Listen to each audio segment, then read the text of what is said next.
I'm Brian Watts with Second Nine Golf, and we're here in Sea Island with Dr. Mo Pickens. Yep. How are you today? Great. Awesome, awesome. Thanks for coming out today. We're going to talk a little bit about junior golfers and that first tee jitters.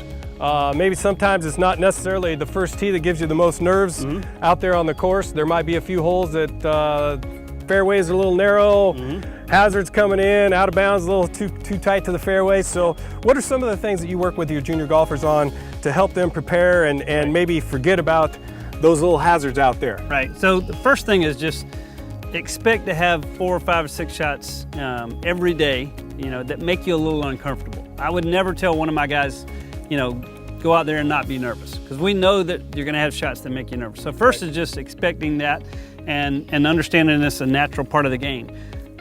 Second would be making sure that when you get a shot like this, and there's some hazards out there, that you say, okay, hey, I'm not gonna miss this shot before I even swing, right? And the way we do that is we think about the burden and we think about the embarrassment and we think about adding to our score versus, no, this is an opportunity to show off.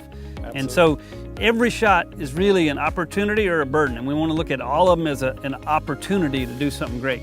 But then specifically, as you're getting ready to hit the shot, the 2 main things I would say would be, one is make sure you think about the trouble back here, right? A lot of times we want to pretend that it's not there, right? There's hazard over here on the left side of this hole, but I'm not thinking about that back here, pretending it's not there, and then I get up over the ball and now it's gonna get into my head. But I wanna go ahead and be comfortable with, yeah, there's a hazard on the left, so because of that, I'm gonna move my target a little bit to the right, and then I've already accounted for that.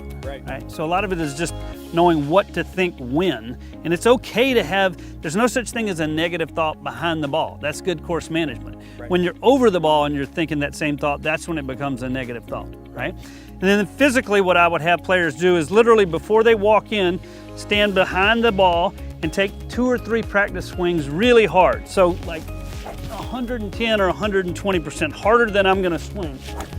Especially, I have my guys do this first tee at Augusta for sure, but just making some hard swings. What that helps me do is just kind of get out some of that tension and some of that anxiety that's built up in my wrists and my forearms, right? So now I'm pretty relaxed because I've already made a few hard swings. And so now I'm just gonna walk in and go through my routine. So I've got my target, which I had moved to the right. I know exactly where I'm looking out there. And then I'm just gonna walk in. All of my focus is on the process that I'm going through. I wanna get my aim and get that taken care of, get my feet, so I get that totally done. Then I look in my routine one time right where I want to go, kind of mimic my takeaway. I look again, right? And then all I'm thinking is just about that opportunity to show off by focusing on what I want to focus on. Perfect. Whoo, that was good too. So that's really what you're trying to do, is just allocate for the trouble back here, right?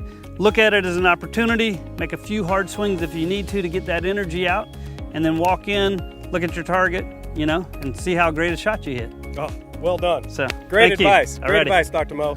So tell us a little bit about a few of the books that you've written and how everybody can follow you on social media. Right, so I'm on Instagram, just at Morris Pickens, but you can also go to my website, drmolearntowin.com, and on the website you can get to the books. And the books, one of the books really talks about what it means to play one shot at a time and how you go through this process and what your thinking should be. It's almost like a how-to book on your thinking. Another one is about just the guys that have won some majors and what they were doing kind of the year before. And then another one is just interviews with the guys about how they apply the process of playing one shot at a time, not only to golf, but to their life, and just living it out to be the best that they can every day. Awesome, awesome. Thank you so much. Yeah. Appreciate it. All righty, thank you.